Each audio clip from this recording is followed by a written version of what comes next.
ओम पूर्णमदः पूर्णमिदं पूर्णात् पूर्णमुदच्यते पूर्णस्य पूर्णमादाय पूर्णमेवावशिष्यते। ओम शांति ही शांति ही शांति ही। शांति।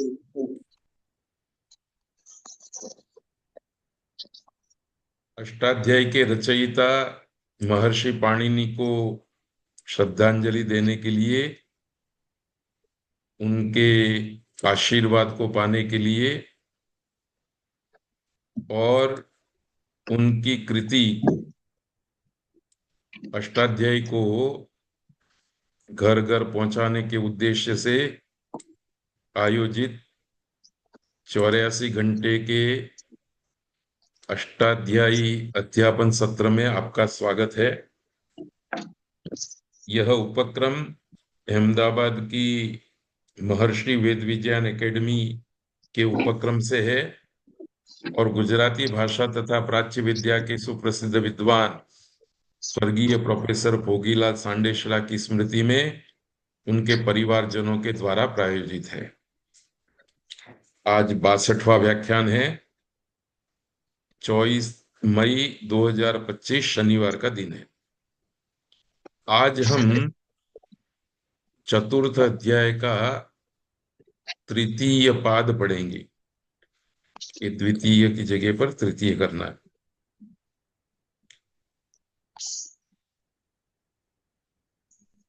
चौथे अध्याय में जिस तरह से प्रत्ययों का विधि किया गया है, उसकी शैली एक बार समझ में आ जाए तो पूरा तद्धित प्रत्यय प्रकरण, चौथे अध्याय का तद्धित प्रत्यय प्रकरण सरल हो जाता है। तो आज इसी परंपरा में एक विशेष बिंदु आपके सामने उपस्थित करना है। हम अपनी अध्यापन रीति के अनुसार सबसे पहले चौथे अध्याय के तीसरे पाद के सूत्रों का पाठ आपके सामने प्रस्तुत कर रहे हैं स्लाइड में। पहला सूत्र है युष्मदस्मदोर अन्य तरस्याम खाएं च। इसी प्रकार से तस्मिन नणि च युष्माकास्माकौ तव क मम का वेक वचने। इस प्रकार के सूत्र आप देख रहे हैं। इन सूत्रों में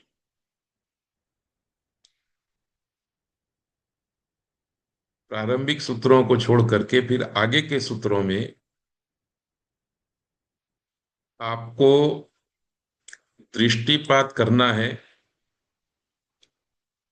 कि तत्सर्वनाम का कौन सा पद प्रयुक्त हुआ है सूत्र में। जैसे इस स्लाइड में आप देख रहे हैं सूत्रों को, इनमें तत्र जातः, तत्र ये सर्वनाम का सप्तमी विभक्ति वाला प्रत्यय है, अव्यय है। तो इस प्रकार के जो सूत्र आएंगे वो सूत्र तत्र मतलब सप्तमी समर्थ प्रातिपदिक से प्रत्यय का विधान करने वाला सूत्र है। और इसके नीचे जो सूत्र आएंगे वो भी सब सप्तमी विभक्त्यंत प्रातिपदिक से प्रत्यय का विधान करेंगे। फिर हम आगे बढ़ते हैं तो एक सूत्र आया तदस्य सोढ़म। इसमें भी तत्सर्वनाम का प्रथमा विभक्ति एक वचन का रूप है। इस सूत्र से और इस सूत्र के नीचे के सूत्रों से, 52 के बाद के सूत्रों से, और 53वां सूत्र आ गया तत्र भवः। फिर से तो तत्र भवः के नीचे जितने भी सूत्र हैं उन सूत्रों में सप्तमी विभक्त्यंत प्रातिपदिक से प्रत्ययों का विधान किया गया है। इसी तरह से तस्य व्याख्यान, तो तस्य ये तत् का रूप है। तत् आगतः, ततः ये तत् का रूप है। तद गच्छति तत् का रूप है। सोस्य निवास सह, ये भी तत् का रूप है। तो ये जो तत्सर्वनाम वाले सूत्र हैं वो मुख्य सूत्र हैं, उत्सर्ग शास्त्र हैं, और उनके नीचे अपवाद शास्त्र है, विशेष विधान है। ये पद्धति पूरे दूसरे अध्याय में और दूसरे पाद, चौथे अध्याय के दूसरे पाद में और तीसरे पाद में सतत चल रही है। ये देखिए, तेन प्रोक्तम, तेन ये तत् शब्द का तृतीय विभक्ति एक वचन का रूप है। तो इस सूत्र से तृतीयांत प्रातिपदिक से प्रोक्त इस अर्थ में यथाविहित प्रत्यय कहा गया, और इसके नीचे जो सूत्र हैं वो उसके अपवाद है, और उसमें भी तेन की अनुवृत्ति आती रहेगी। तो तृतीया समर्थ प्रातिपदिक से ही प्रत्ययों का विधान किया गया है।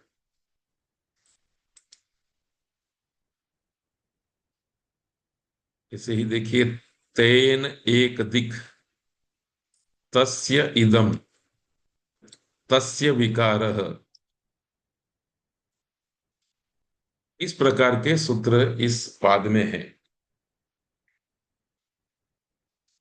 तो अब हम इस पाद के कुछ पसंदगी के सूत्रों को पढ़ेंगे, और आपकी सेवा में ये बात प्रस्तुत कर दी गई है कि तत्सर्वनाम वाला जो सूत्र होगा वह उत्सर्ग शास्त्र होगा, सामान्य विधान होगा, और यथाविहित प्रत्यय का विधि करने वाला होगा, और उसके नीचे अमुक शब्दों का निर्देश करके अपवाद सूत्रों का स्थान होता है। तो आज के पाठ में सूत्रों को पढ़ते हुए फिर एक बार, ये उस उत्सर्ग शास्त्र है और उसके नीचे एक दो अपवाद शास्त्र है, इस प्रकार से सूत्रों का स्वाध्याय करेंगे। इसी प्रकार की बात मैंने पिछले व्याख्यान में भी की है, तो आज उसका पुनरावर्तन भी हो जाएगा। चौथे अध्याय के तीसरे पाद के पहला, दूसरा, तीसरा, ये तीन सूत्र थोड़े विशेष है, क्योंकि इन सूत्रों से सिद्ध होने वाले पद संभाषण में, संस्कृत साहित्य में अनेकत्र प्रयुक्त होते हैं। तो आइए पहला सूत्र हम पढ़ते हैं। युष्मदस्मदोः अन्यतरस्याम खाए च। युष्मदस्मदोः षष्ठी द्विवचन, अन्यतरस्याम सप्तमी एक वचन अथवा अव्यय, खाए प्रथमा विभक्ति एक वचन, च अव्यय पद। युष्मद और अस्मद दो सर्वनाम की बात है। ऊपर से छह, शेषे, तद्धिता, ज्ञा प्रातिपदिका, प्रत्यय, परश्च, इसकी अनुवृत्ति आ रही है। ये अनुवृत्ति आगे के सूत्रों में भी चलती रहेगी। कोई विशेष पद आएगा वो इसमें स्थान पाएगा, नहीं तो इतने पद तो चलते ही रहेंगे। सूत्र का अर्थ युष्मद अस्मद शब्दाभ्याम, शब्द से यहां प्रातिपदिकाभ्याम अर्थ लेना है। युष्मद अस्मद प्रातिपदिकाभ्याम चैशिकौ खाए छौ प्रत्ययौ भवतः विकल्पेन पक्षे यथाविहितः अण प्रत्ययः अपि भवति। युष्मद और अस्मद शब्दों से खाए और छ प्रत्यय होते हैं। किस अर्थ में? शैक्षिक अर्थ में। तो कल मैंने आपको बताया था कि दूसरे पाद में चातुरार्थिक एक पद ध्यान में रखने जैसा है, और शैक्षिक दूसरा पद है जो ध्यान में रखने जैसा है। चातुरार्थिक शब्द का अर्थ है चार अर्थ तन्नाम्नि देशे तत्र जातः तेन निर्वृत्तम और अदुर्भवः। ये चार अर्थ जिसमें जिस ये चार अर्थों में जिस सूत्र से प्रत्यय का विधान किया गया है, उन सूत्रों को हम चातुरार्थिक सूत्र कहेंगे। अर्थात चार अर्थ में प्रत्यय का विधान करने वाले सूत्र कहेंगे। और दूसरा शब्द शैषिक है। इन चार अर्थों से जितने भी अर्थ शेष रहे हैं,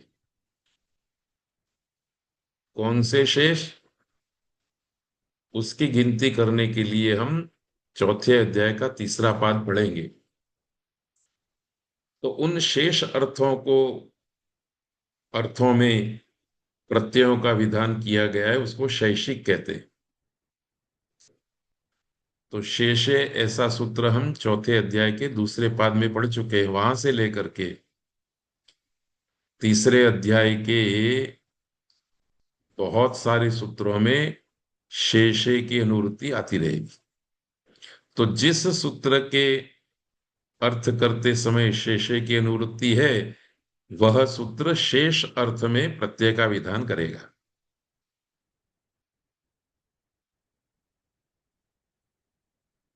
अष्टाध्यायी में शेषे ऐसे सूत्र के द्वारा शेष का अधिकार कर दिया गया, और फिर तत् इस सर्वनाम वाले पद का निर्देश करके कहीं प्रथमांत प्रातिपदिक से, कहीं द्वितीयांत प्रातिपदिक से, कहीं तृतीयांत प्रातिपदिक से, कहीं पंचम्यंत प्रातिपदिक से, कहीं षष्ठ्यंत प्रातिपदिक से, और कहीं सप्तम्यंत प्रातिपदिक से प्रत्यय के विधान किए गए हैं। तद का निर्देश करके जिस सूत्र से प्रत्यय का विधान किया गया, वह प्रत्यय यथाविहित प्रत्यय है, अर्थात अण प्रत्यय है। उसके बाद वाले जो सूत्र आएंगे, वो सूत्र अण की जगह पर अलग अलग प्रत्ययों का विधि करेंगे। तो अण प्रत्यय का विधि जो है, वो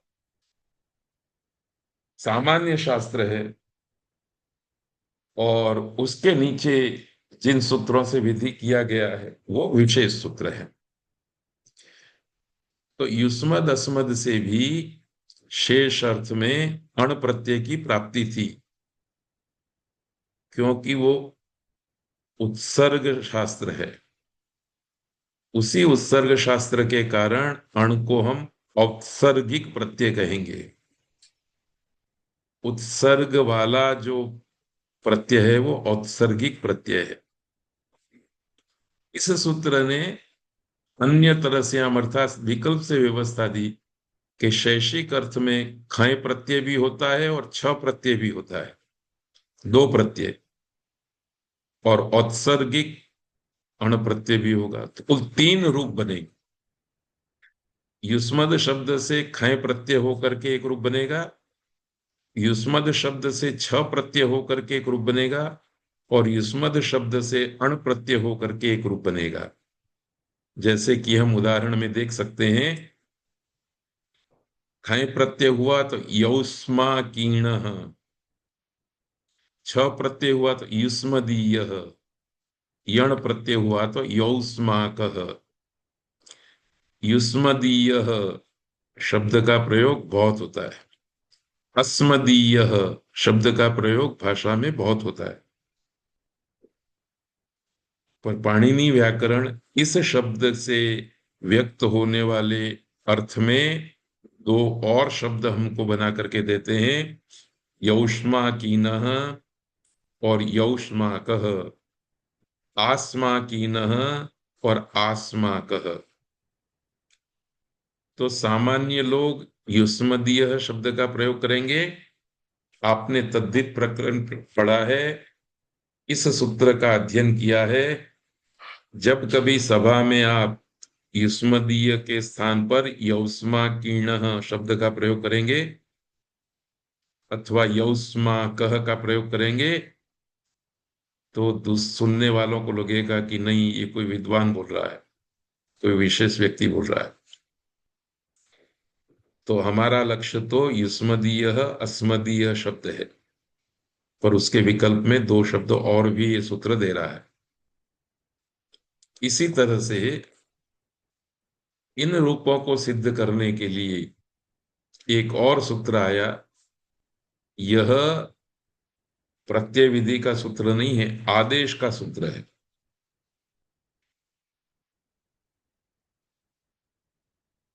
तो ये सूत्र क्या कहता है? तस्मिन अर्थात खई अणीच प्रत्यय परतः, खय और अण प्रत्यय के पर में रहते युष्मदस्मदोः स्थाने यथा संख्यम युष्माक अस्माक इत्येतौ आदेशौ भवतः। युष्मद का युष्मद के स्थान में युष्माक आदेश होगा और अस्मद के स्थान में अस्माक आदेश होगा। दो प्रत्ययों के परे रहते खय प्रत्यय और अण प्रत्यय। इसलिए आप देख सकेंगे कि इस सूत्र में युष्मद शब्द यहीं दिखाई देता है, छ प्रत्यय के पर में रहते, पर खय प्रत्यय के रहते यौष्माक और अण प्रत्यय के पर में रहते यौष्माक। ये जो आदेश हुआ वो इस सूत्र से हुआ है। तो ऊपर वाला सूत्र खय छ और अण प्रत्यय का विधान करता है। उसके बाद आया हुआ ये दूसरा सूत्र खय प्रत्यय और अण प्रत्यय दो के पर में रहते युष्मद और अस्मद के स्थान में युष्माक और अस्माक आदेश करते हैं। इसी परंपरा में एक सूत्र और आया, तव क मम का वेक वचने। खय प्रत्यय ये न की जगह पर यह होना चाहिए।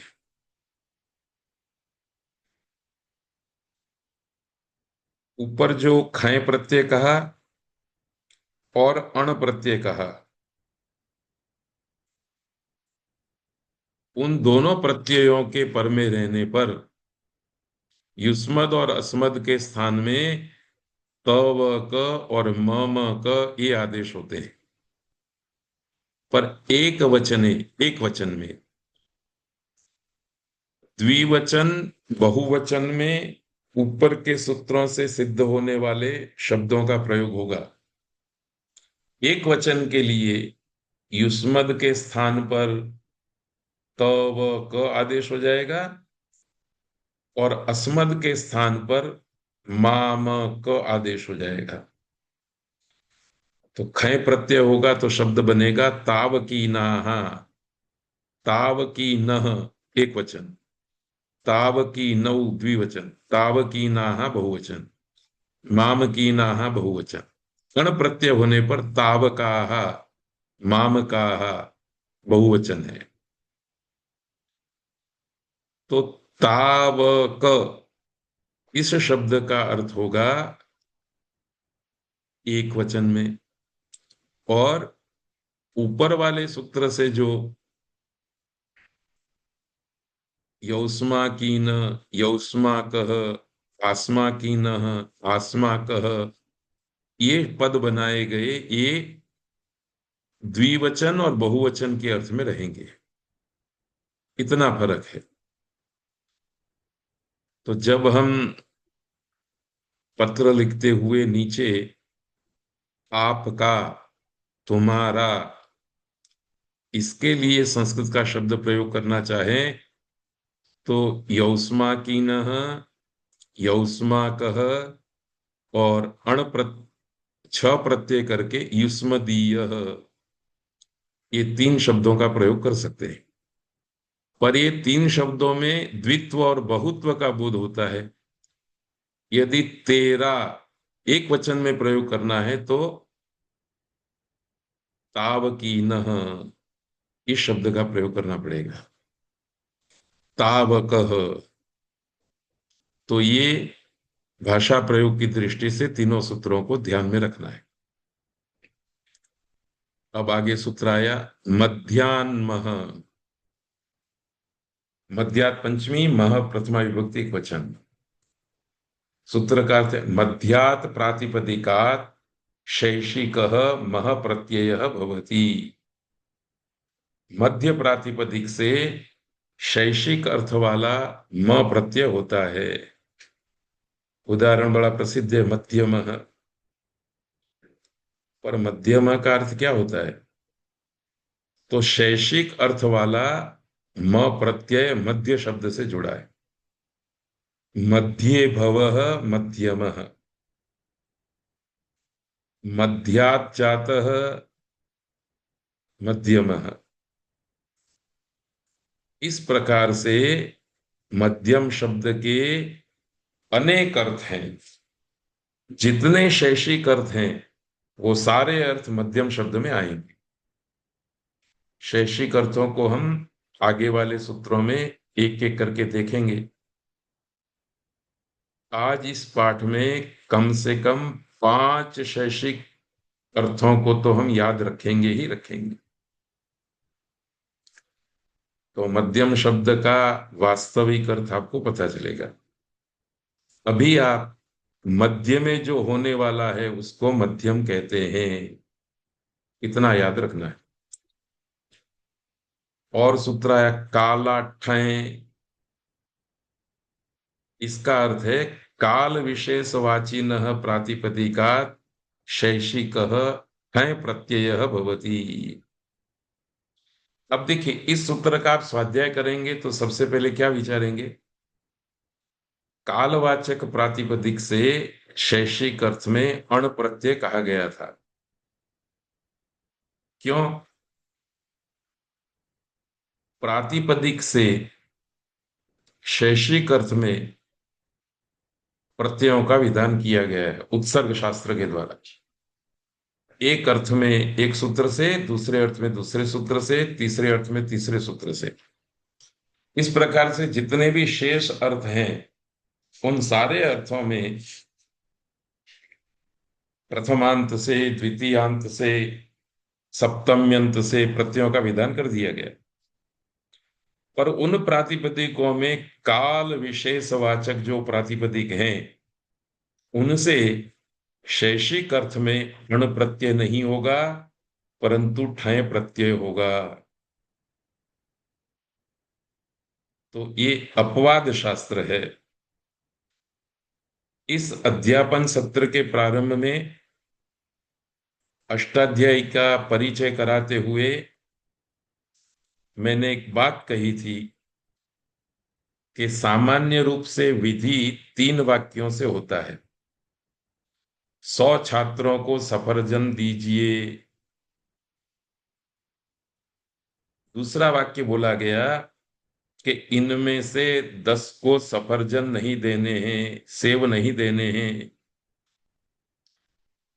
तो 100 के लिए पहले विधान कर दिया, फिर 90 तक विधान सीमित रख करके 10 छात्रों के लिए मनाही कर दी कि 10 छात्रों को सेब नहीं देने हैं। फिर तीसरा वाक्य बोला उन 10 छात्रों को केला देना है। ये 3 प्रकार की वाक्य रचना के द्वारा 90 छात्रों को सेब दिया गया और 10 छात्रों को केला दिया गया। पाणिनि ने अष्टाध्यायी के अंदर लाघव करने के लिए पहला और तीसरा वाक्य 2 ही बोले। 100 छात्रों को केला, 100 छात्रों को सेब दीजिए, और फिर सीधा तीसरा वाक्य कह दिया 10 छात्रों को केला।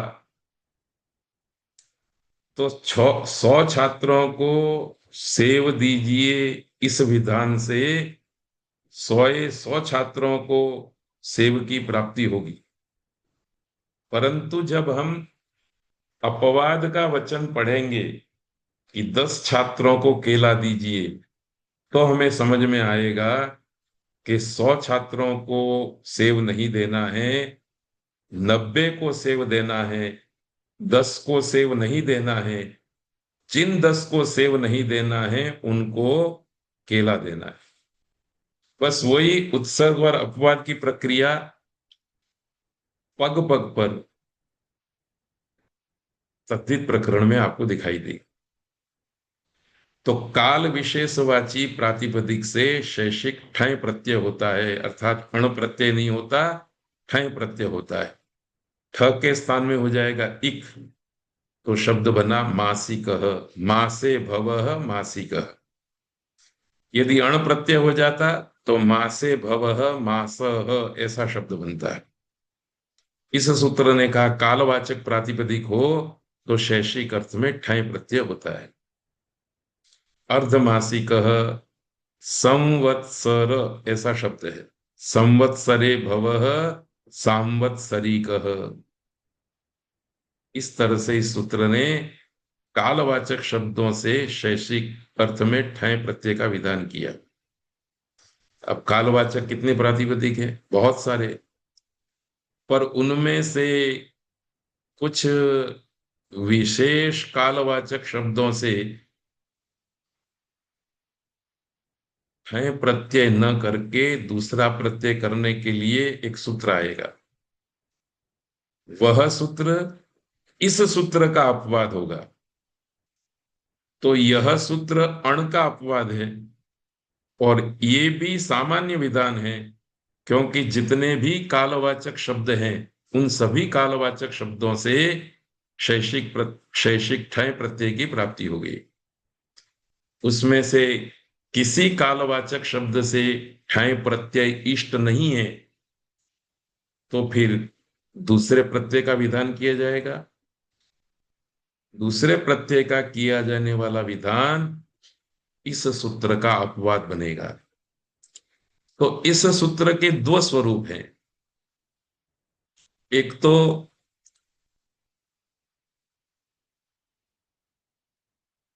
यथाविहित प्रत्यय के रूप में जो उत्सर्ग शास्त्र है उसका यह अपवाद है, और स्वयं भी सभी कालवाचक शब्दों से शैषिक अर्थ में ठय प्रत्यय कहता है, इसलिए यह भी सामान्य विधान है। फिर वर्षाभ्यष्ठक ये सूत्र आ गया। ये देखिए, काला ठय 11वां सूत्र है। 12, 13, 14, 15 हमने स्किप किए हैं, 18 पर आ गए। वर्षा यह भी कालवाचक शब्द है। इस कालवाचक शब्द से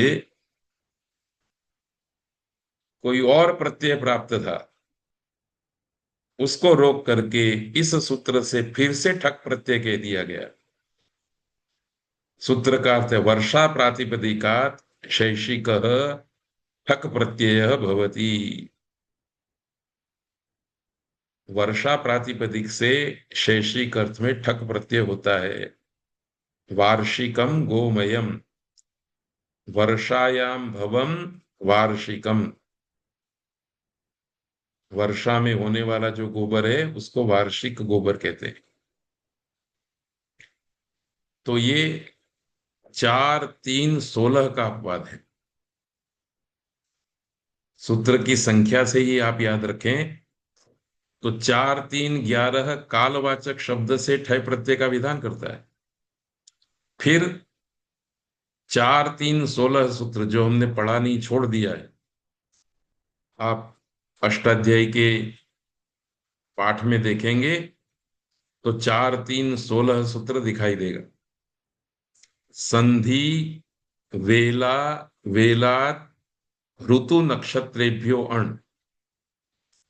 संधि वाचक शब्दों से और वेला वाचक शब्दों से ऋतु, जो ऋतु और नक्षत्र के शब्द हैं उनसे अण प्रत्यय होता है। ठक प्रत्यय की जगह पर इसने ऋतु और नक्षत्र के अर्थ में अण प्रत्यय कर दिया, और इसका अपवाद फिर वर्षाभ्यस ठक हो गया। प्रावृष एण्य, यह भी अपवाद सूत्र है। तो इस तरह से ये पूरे तद्धित प्रत्यय प्रकरण में विशेष रूप से दूसरे अध्याय और दूसरे पाद और तीसरे पाद में उत्सर्ग शास्त्र, फिर अपवाद। अपवाद भी कहीं कहीं उत्सर्ग के रूप में होता है, तो फिर उसके भी अपवाद आएंगे। इस तरह से उत्सर्ग और अपवाद की श्रृंखला जटाओं की तरह एक दूसरे से मिली हुई है। यही समझना कठिन है। बाकी रूप सिद्धि की प्रक्रिया अत्यंत सरल है, इस बात को ध्यान रखना है। अब आया सूत्र तत्र जातः। तत्र ये तद वाला रूप है, तद सर्वनाम का पद है, जातः ये अर्थ है। इस सूत्र का अर्थ है तत्र इति सप्तमी समर्थात् प्रातिपदिकात्, जातः इत्येतस्मिन् अर्थे यथा विहितम प्रत्ययः भवति। आप कोई भी प्रातिपदिक ले आइए, उसको सप्तमी विभक्ति जोड़ दीजिए, और सप्तमी विभक्ति वाले उस प्रातिपदिक से जातः अर्थात उत्पन्न हुआ इस अर्थ में यथाविहित प्रत्यय कीजिए। यथाविहित प्रत्यय का अर्थ क्या है? अण प्रत्यय कीजिए, उत्सर्ग शास्त्र। अब कुछ विशिष्ट प्रातिपदिकों से जो सप्तमी विभक्ति लेकर के बैठे हैं और जात अर्थ में विवक्षित हैं, यदि कोई अलग प्रत्यय करना होगा तो फिर इसका अपवाद सूत्र आएगा। तो अभी इसको हम यथाविहित प्रत्यय के रूप में देखते हैं, तो अण प्रत्यय का विधान करने वाला है सूत्र है। इस सूत्र में यथाविहित प्रत्यय शब्द का प्रयोग किया, वह इस बात का सूचक है कि जात अर्थ में सप्तमी विभक्त्यंत पद, अलग अलग सप्तमी विभक्त्यंत पदों से जो जो प्रत्यय कहे गए हैं वो सारे प्रत्यय होते रहेंगे शेष अर्थ में। तो राष्ट्रे जातः राष्ट्रीयः, राष्ट्र इस प्रातिपदिक से घ प्रत्यय का विधान किया गया। इस सूत्र ने कहा कि राष्ट्र शब्द सप्तमी विभक्त्यंत हो और जात अर्थ कहना हो, तो राष्ट्र शब्द से यथाविहित प्रत्यय होता है। राष्ट्र शब्द से क्योंकि घ प्रत्यय का विधान कर दिया गया है, तो घ प्रत्यय होकर के शब्द बनेगा राष्ट्रीय। अवार पारिणः, ग्राम शब्द से यत प्रत्यय का विधान किया गया है, तो ग्रामे भवः ग्राम्यः। ग्राम शब्द से इन प्रत्यय का विधान किया गया है, इसलिए ग्रामे भवः ग्रामीणः। परंतु सृग्न, सु में र भी है, सृग्ने जातः, सृग्न शब्द से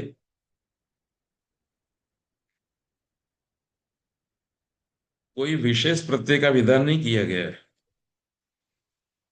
इसलिए अण प्रत्यय हो गया। सृग्ने जातः स्रौघ्नः, मथुरायाम जातः माथुरः। तो राष्ट्र शब्द से घ प्रत्यय का विधान किया गया है, तो अलग अलग अर्थों में राष्ट्र प्रातिपदिक से घ प्रत्यय होता रहेगा। इस बात की सूचना देने के लिए यथाविहित प्रत्यय होता है, इस प्रकार का अनुवाद किया जाता है। सृग्न शब्द से कोई प्रत्यय का विधान नहीं किया गया, तो उसमें अण प्रत्यय हो जाएगा। तो किसी प्रातिपदिक का साक्षात उल्लेख करके कोई प्रत्यय का विधान किया गया है, तो शैक्षिक अर्थ में वही प्रत्यय चलता रहेगा। और जिस प्रातिपदिक से कोई प्रत्यय का विधान नहीं किया गया, उस प्रातिपदिक से अण प्रत्यय होगा। ये बात भी आपको ध्यान रखनी है। श्रुघ्न, अभी जो आगरा है जहां ताजमहल है, उस नगर का प्राचीन नाम श्रुघ्न है। श्रुघ्न में होने वाला श्रौघ्न। मथुरा तो प्रसिद्ध नगरी है। मथुरा में जातः, उत्पन्न होने वाला, वो माथुर है। तो आगरा में जो जन्मा है वो श्रौघ्न है, और मथुरा में जन्मा है वो माथुर। यहां भी दो मात्रा होनी चाहिए थी, श्रौघ्न, क्योंकि गुण होगा। सॉरी, वृद्धि होगी। तो ऊ को वृद्धि, ओ नहीं औ होती है, श्रौघ्न। ध्यातव्य है कि राष्ट्रावापार सूत्र से ग प्रत्यय होता है, तो राष्ट्रीय पद सिद्ध होता है। ग्रामाद्य खौ सूत्र से, ग्राम शब्द से य और खै प्रत्यय होता है, तो ग्राम्य ग्रामीण पद बनेगा। कर्त्रादिभ्यो सूत्र से ढकय प्रत्यय होता है, तो कार्त्रेयक शब्द बनता है। पर श्रुघ्न शब्द का उल्लेख करके ऐसे किसी प्रत्यय का विधान नहीं किया गया है। मथुरा, इस प्रातिपदिक का उल्लेख करके ऐसा कोई प्रत्यय नहीं कहा गया है। इसलिए श्रुघ्न शब्द प्रातिपदिक से और मथुरा प्रातिपदिक से अण प्रत्यय हो जाएगा। मुझे लगता है ये बात अब आपके ध्यान में आ गई होगी। इसी तरह से अलग अलग अर्थ में कहे हुए प्रत्ययों का ढेर दूसरे पाद में और तीसरे पाद में। कृत, लब्ध, कृत, कुशलाः, ये प्रथमांत पद है, इसलिए अर्थ का निर्देश करने वाला है। सूत्र का अर्थ सप्तमी समर्थ प्रातिपदिक से कृत, लब्ध, कृत और कुशल, इन अर्थों में यथाविहित प्रत्यय होता है। कृत का अर्थ है किया हुआ, लब्ध का मतलब पाया हुआ, कृत का मतलब खरीदा हुआ, और कुशल होशियार, इस अर्थ में। श्रुघ्ने कृतः, श्रुघ्ने लब्धः, श्रुघ्ने क्रीतः, श्रुघ्ने कुशलः, श्रौघ्नः। इस श्रौघ्नः शब्द का चार अर्थ है। श्रुघ्न नाम के नगर में किया हुआ, वह भी श्रौघ्न है। श्रुघ्न नगर में प्राप्त किया हुआ भी श्रौघ्न है। श्रुघ्न नगर में खरीदा हुआ भी, और श्रुघ्न नगर में जो कुशल है वो भी श्रौघ्न है। श्रुघ्न की जगह पर आप राष्ट्र शब्द ले आएंगे, राष्ट्र प्रातिपदिक ले आएंगे, तो घ प्रत्यय होगा। राष्ट्रे कृतः राष्ट्रीयः, राष्ट्रे लब्धः राष्ट्रीयः, राष्ट्रे कृतः राष्ट्रीयः, राष्ट्रे कुशलः राष्ट्रीयः। ग्राम शब्द ले आएंगे तो भी वही बात है। इस तरह से आपको ये प्रकरण पढ़ना है। स्मर्तव्य है कि श्रुघ्ने कृतः लब्धः कृतः कुशलो वा श्रौघ्नः, मथुरायां कृतः लब्धः कृतः कुशलः वा माथुरः। इन दोनों स्थानों में श्रौघ्नः, माथुरः में औत्सर्गिक अण प्रत्यय हुआ है, परंतु राष्ट्र इस प्रातिपदिक से घ प्रत्यय का विधान किया गया है, विशेष विधान है, इसलिए राष्ट्रीय शब्द बनेगा घ प्रत्यय हो करके। तो औत्सर्गिक शैषिक अर्थ वाला अण प्रत्यय श्रौघ्न और माथुर में, शैषिक अर्थ वाला घ प्रत्यय राष्ट्र से है। और इसका कारण जैसे हमने विचारा था कि राष्ट्र शब्द, राष्ट्र इस प्रातिपदिक का उल्लेख करके 4292 सूत्र से घ प्रत्यय का विधान किया गया है। ऐसा विशेष विधान सृग्न और मथुरा के लिए नहीं किया गया है, इसलिए औत्सर्गी कर्ण। तो वारंवार ये बात पुनरुक्त करने की जरूरत नहीं है, अब आपके ध्यान में ये बात आ ही गई होगी।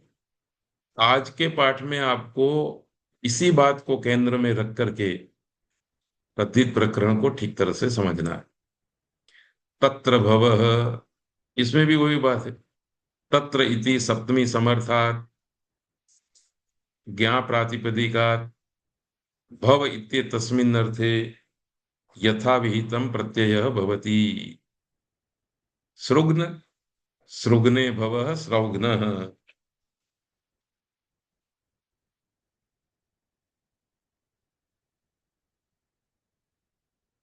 शालायां भवः शालीयः। तो शाला शब्द से भव अर्थ में अण प्रत्यय नहीं होगा, क्योंकि विगत पाठ में हम एक सूत्र पढ़ाए थे, वृद्धाच्छ, वृद्ध संज्ञक प्रातिपदिक से छ प्रत्यय होता है। तो शाला शब्द में, शाला शब्द की वृद्ध संज्ञा है।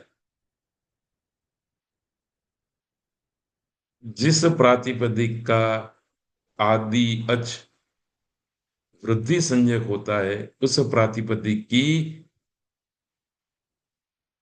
वृद्ध संज्ञा है।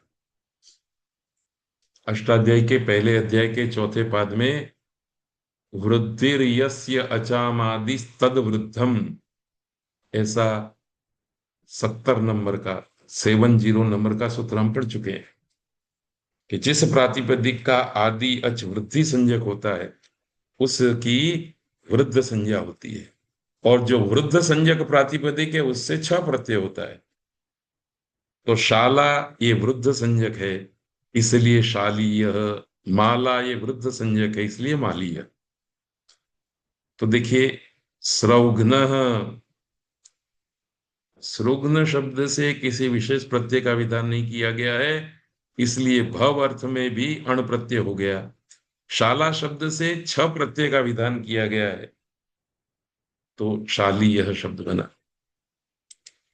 शरीरावयव, शरीरावयव अवयवाच। अब देखिए 53वां सूत्र है, 54वां सूत्र छोड़ दिया, 55वां सूत्र आ गया। इस सूत्र का अर्थ है सप्तमी समर्थात् शरीरस्य अवयवाचिनः प्रातिपदिकात् भवार्थे यत् प्रत्ययः भवति। सप्तमी समर्थ प्रातिपदिक हो और वह प्रातिपदिक शरीर के अवयव का वाचक हो, तो ऐसे प्रातिपदिक से भव अर्थ में यत प्रत्यय होता है। अण नहीं होगा, अब यत होगा। उदाहरण है दंतेषु भवम दंत्यम। दंत ये शरीर के अवयव का वाचक शब्द है। दंत इस शरीर अवयववाची प्रातिपदिक को सप्तमी विभक्ति आने पर भव इस अर्थ में यत प्रत्यय होगा।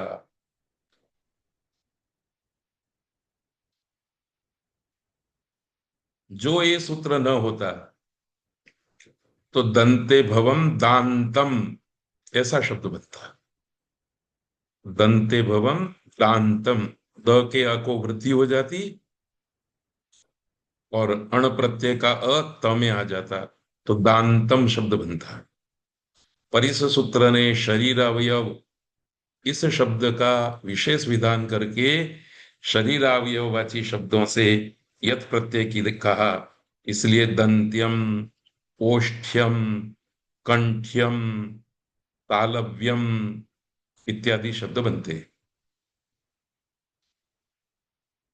इसी परंपरा में एक और देख लीजिए, कर्ण ललाटात कनक कन अलंकारे सप्तमी समर्थाभ्याम कर्ण ललाट शब्दाभ्याम भवार्थे कन प्रत्यय भवति। और एक शब्द डाला अलंकारे, सप्तमी समर्थ कर्ण और ललाट शब्दों से भव अर्थ में कन प्रत्यय होता है। जब अलंकार कहना हो तब, अलंकार कहना नहीं, यदि आपको अलंकार नहीं कहना है, कोई दूसरी चीज कहनी है, तो भव अर्थ में कर्ण और ललाट शब्द से शरीरावयवाद यत सूत्र से यत प्रत्यय हो जाएगा। पर यदि आपको अलंकार के लिए कर्ण प्रातिपदिक से और ललाट प्रातिपदिक से भव अर्थ में कोई शब्द बनाना है, तो आपको कन प्रत्यय करना पड़ेगा। कर्णे भवा कर्णिका। तो कर्णिका का मतलब क्या है? कान में होने वाला अलंकार, दागीना, ऑर्नामेंट, वो कर्णिका है। और कान में जैसे, देखिए ये लिखा ही है स्लाइड में, इससे हम पढ़ लेते हैं। शरीरावयवाच, ये उत्सर्ग शास्त्र है। इस उत्सर्ग शास्त्र से शरीर के अवयववाची शब्दों से यत् प्रत्यय का विधान किया। परंतु इस अपवाद शास्त्र से, इस मतलब ये ऊपर वाला सूत्र, सॉरी, कर्ण ललाटात कन अलंकारे, इस सूत्र से शरीर अवयववाचक कर्ण और ललाट शब्द से तद्धित प्रत्यय करके सिद्ध होने वाले शब्द से यदि हम किसी अलंकार को कहना चाहते हैं तो कन प्रत्यय होता है। तो कर्णिका, कन प्रत्यय होकर के शब्द बना कर्णिका, कान का आभूषण, कान में धारण किया जाने वाला आभूषण। ललाटिका, ललाट का आभूषण। अलंकार अर्थ नहीं होगा, किसी दागीने के लिए, किसी ऑर्नामेंट के लिए इन शब्दों का प्रयोग हम नहीं करना चाहेंगे। तो क्या होगा? कर्णे भवः कर्ण्यम, कार्ण्यम होगा, सॉरी, इसमें थोड़ा अवृद्धि करनी पड़ेगी। कर्णे भवम कार्ण्यम, कान में होने वाला।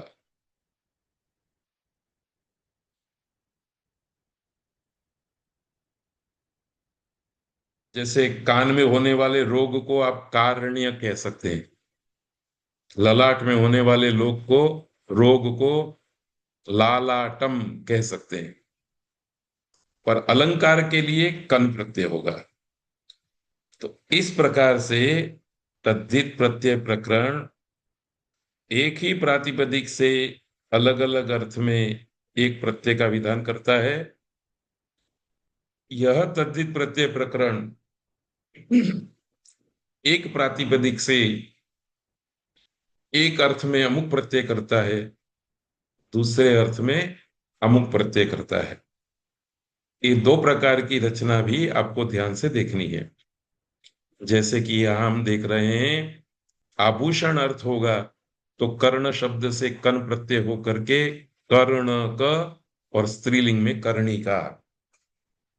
ललाट से ललाटका, स्त्रीलिंग में ललाटिका।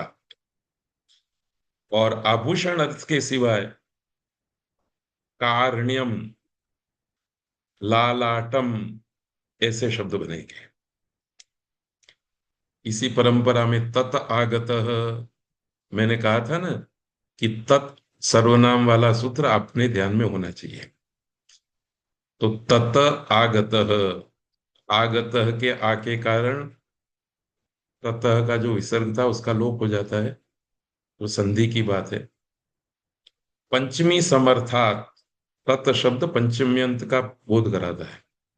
पंचमी समर्थात प्रातिपदिकात आगतः इत्येतस्मिन् अर्थे यथा विहितम प्रत्ययः भवति।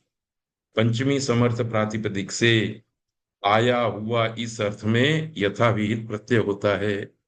अगेन फिर सृग्नाद आगतः सृग्नः, मथुरायाः आगतः माथुरः, राष्ट्रात् आगतः राष्ट्रीयः। राष्ट्र से घ प्रत्यय का विधान है, इसलिए राष्ट्रीय। सृग्न और मथुरा, इससे कोई प्रत्यय का विधान नहीं किया, इसलिए सामान्य रूप से कहा हुआ अण प्रत्यय हो गया। आपको दूसरी बात याद रहे कि न रहे, एक बात तो जरूर याद रही होगी कि अनेक सूत्रों के उदाहरण के रूप में हमने सृग्नः, माथुरः, राष्ट्रीयः ये पद दिए। ये पद देखने में, लिखने में, सुनने में एक समान है, पर अर्थ की दृष्टि से भिन्न भिन्न है। सृग्नः का अर्थ है यहां सृग्न से आया हुआ। आगरा से चल करके अहमदाबाद में कोई आया हुआ होगा व्यक्ति, अतिथि, तो उसको भी हम सृग्नः कहेंगे। मथुरा से चल करके अहमदाबाद आया हुआ कोई अतिथि होगा, उसको हम माथुरः कहेंगे। ऊपर वाले सूत्रों में अलग अलग अर्थ में प्रत्यय किए गए हैं, तो उन अर्थों में भी इसी प्रकार के शब्द का प्रयोग होता रहेगा। प्रभवती, लीजिए एक और आया सूत्र। ये इसलिए रखा है कि प्रभवती एक क्रियापद है और क्रियापद अर्थ के लिए प्रयुक्त किया गया है। तो पंचमी समर्थ प्रातिपदिक से प्रभवती इस अर्थ में यथाविहित प्रत्यय होता है। हिमालय प्रातिपदिक है, उससे प्रभवती इस अर्थ में यथाविहित प्रत्यय हो गया। तो हिमालय से कोई विशेष प्रत्यय का विधान नहीं किया गया, तो अण प्रत्यय हो गया, हिमालय शब्द बना। पर इसको हम गंगा का विशेषण प्रयोग करना चाहते हैं, नदी के लिए इस शब्द का प्रयोग करना चाहते हैं, इसलिए स्त्रीलिंग में ई प्रत्यय होकर के हिमालयी ये शब्द बनेगा। तो हिमालयात प्रभवती या नदी सा हिमालयी नदी, अर्थात गंगा। तो हिमालयी शब्द का अर्थ है हिमालय से प्रभवती निकलने वाली। प्रभवती का संदर्भ कारक प्रकरण में भी आता है।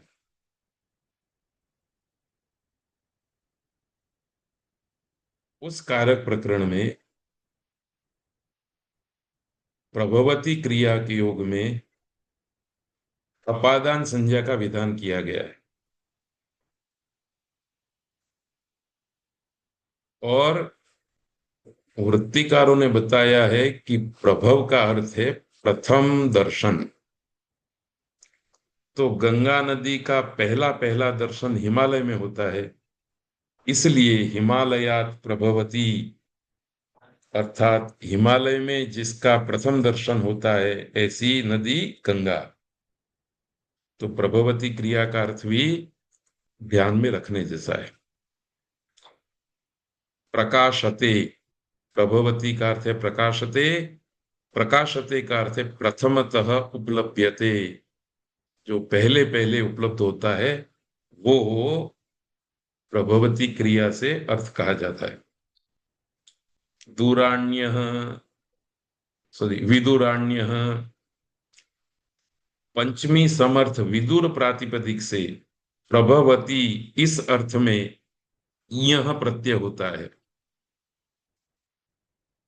अब देखिए, विदुर पर्टिकुलर प्रातिपदिक का उल्लेख करके प्रभवती इस अर्थ में अण की जगह पर यह प्रत्यय कह दिया गया है।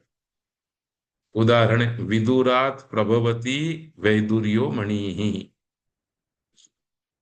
विदुर नाम के देश में पहली बार देखी जाती है जो मणि, उसको वैदुर्य मणि कहते हैं। तो वैदुर्य मणि का प्रथम दर्शन कहाँ होगा मनुष्य को? विदुर नाम के देश में। वहां से निकल करके फिर पूरी दुनिया में फैल जाएगी। तो किसी भी देश में विदुर का दर्शन हो सकता है, पर उस देश को हम वैदुर्य नहीं कहेंगे। पर पहले पहले विदुर में देखी गई है, इसलिए उस मणि को हम वैदुर्य मणि कहेंगे। भारतात प्रभवती, भारत में प्रथम बार दिखाई देता है ऐसे मणि को हम क्या कहेंगे? तो जैसे विदुर शब्द का वैदुर्य, ऐसे ही भरत शब्द का भारत शब्द बनेगा।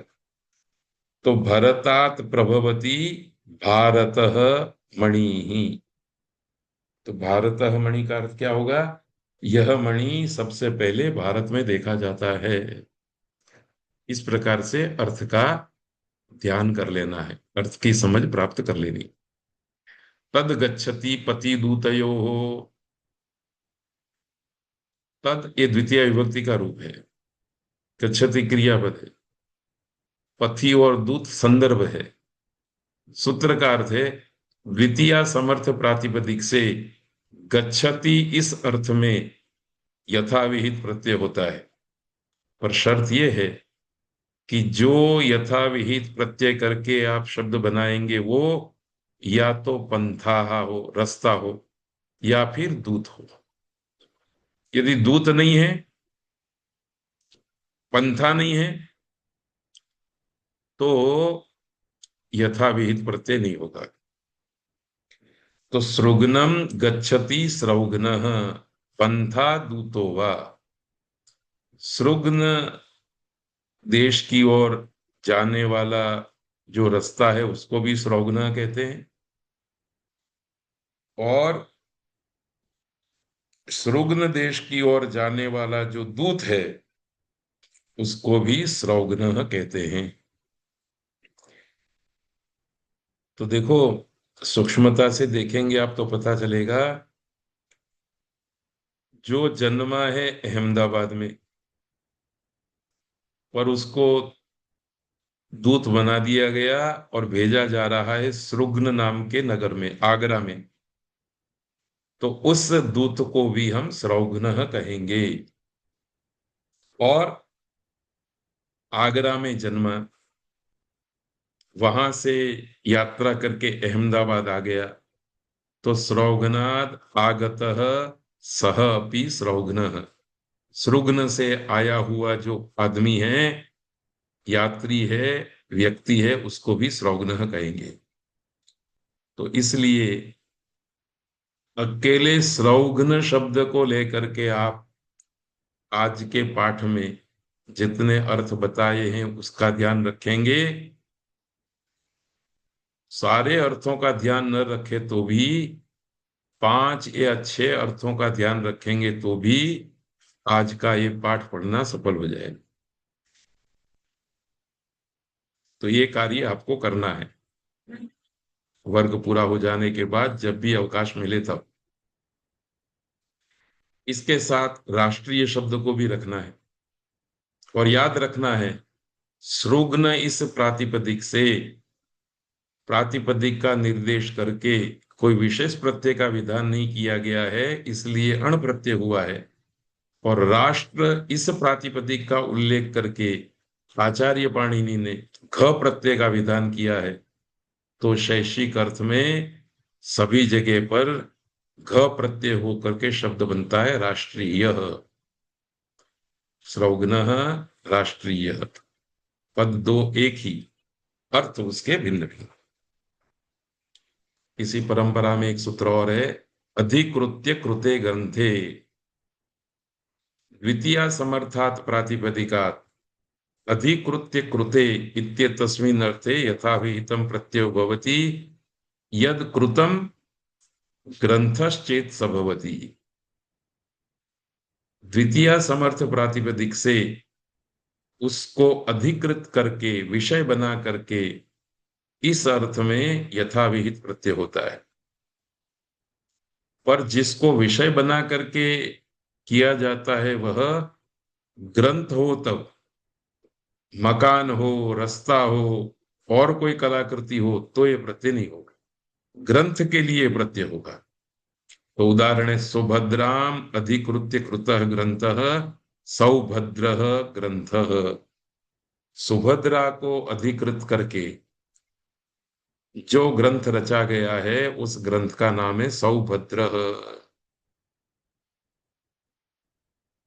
तो यहां भी अण प्रत्यय हो गया, क्योंकि सुभद्रा शब्द से कोई विशेष प्रत्यय का विधान नहीं किया गया है।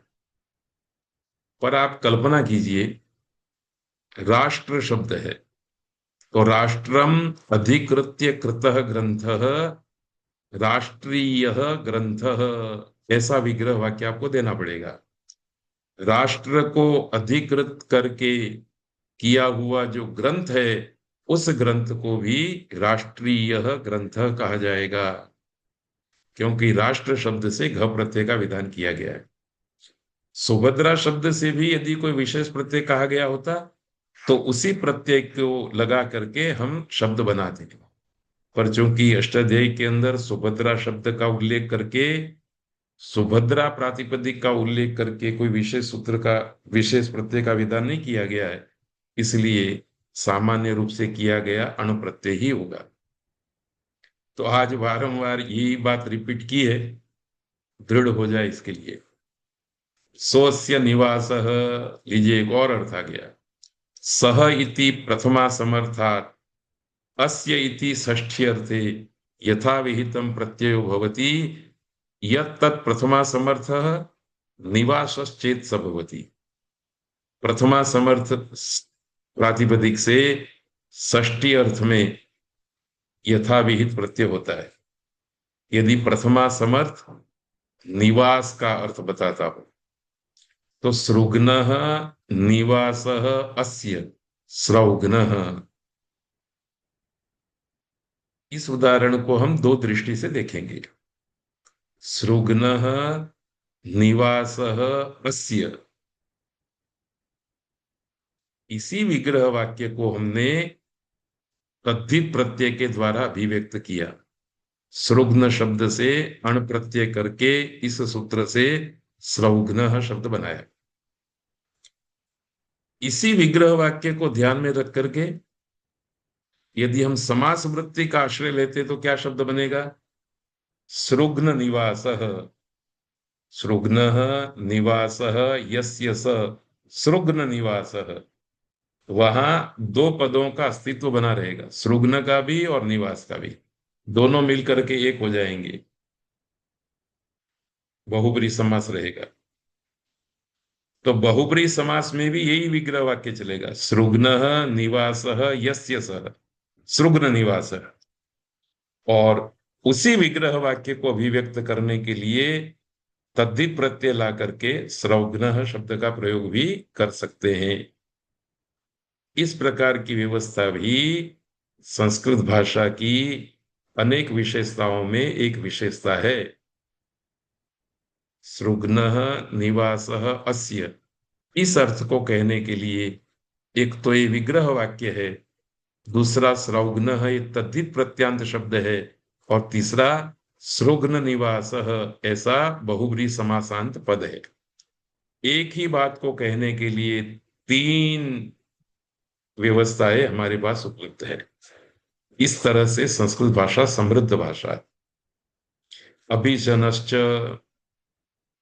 उसमें निवास की बात थी, इस सूत्र में अभिजन की बात है। स इति प्रथमा समर्थात् प्रातिपदिकात् अस्य इति षष्ठी अर्थे यथा विहितम प्रत्यय भवति यदि प्रथमा समर्थम अभिजनः भवेत्। अभिजन का अर्थ है यत्र पूर्वजैः उषितम, मूल वतन, जहां हमारे पूर्वज रहते थे उसको अभिजन कहते हैं।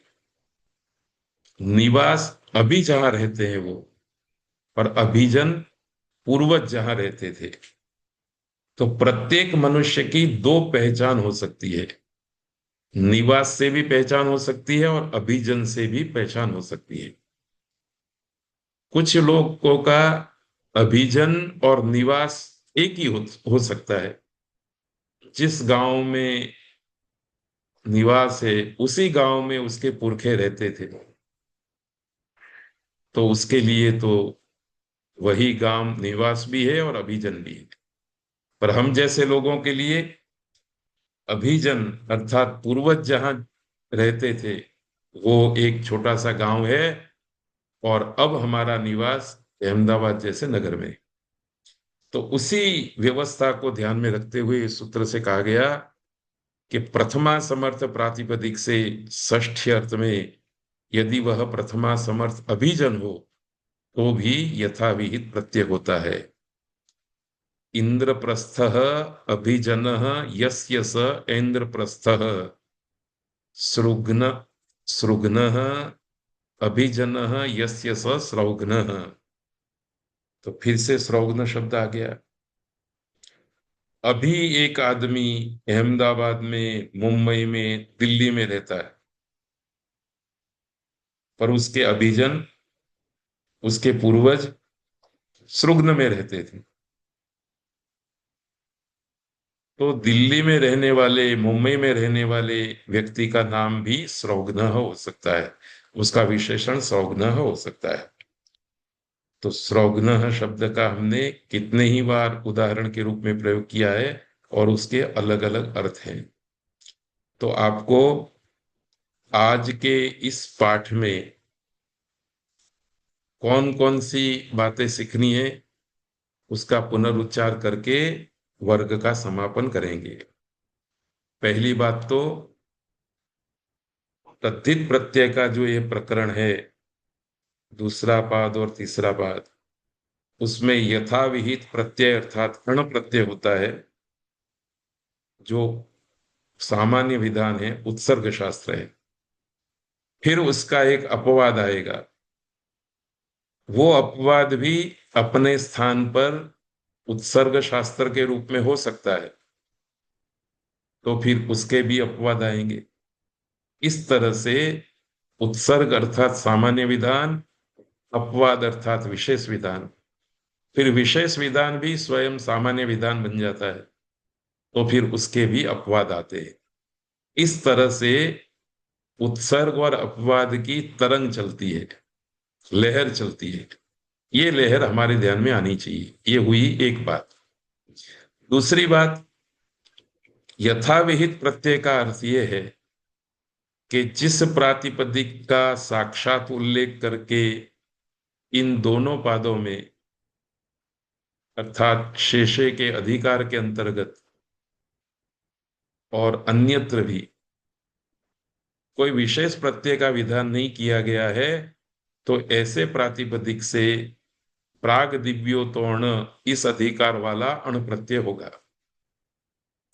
पर यदि किसी विशेष प्रातिपदिक का निर्देश करके कोई विशेष प्रत्यय कहा गया है, तो भव, भवः, जातः, निवासः, अभिजनः, अधिकृत्य कृते ग्रंथे, कोई भी अर्थ हो, कोई भी शैक्षिक अर्थ हो, पर प्रत्यय तो वही होगा जो उस प्रातिपदिक से कहा गया है। इसके लिए राष्ट्रीय ही उदाहरण के रूप में रखेंगे। और सृग्न एक ऐसा प्रातिपदिक है जिसका निर्देश करके कोई प्रत्यय का विधान नहीं किया गया है, तो जात, आगत, निवास, अभिजन इत्यादि अनेक शैक्षिक अर्थों में अण प्रत्यय ही होगा, कोई विशेष प्रत्यय नहीं होगा। इस बात का ध्यान रखेंगे। ये दो बात आज के व्याख्यान की विशेष बात है। ये बात यदि ठीक तरह से समझ में आ गई तो आज का व्याख्यान सफल हो जाएगा। इसी बात के साथ अष्टाध्याय के चौथे अध्याय के तीसरे पाद का अध्ययन हम पूरा करते हैं। आने वाले वर्ग में हम सीधे चौथे पाद में चलेंगे। तो सबका धन्यवाद है, सबको प्रणाम है। धन्यवाद।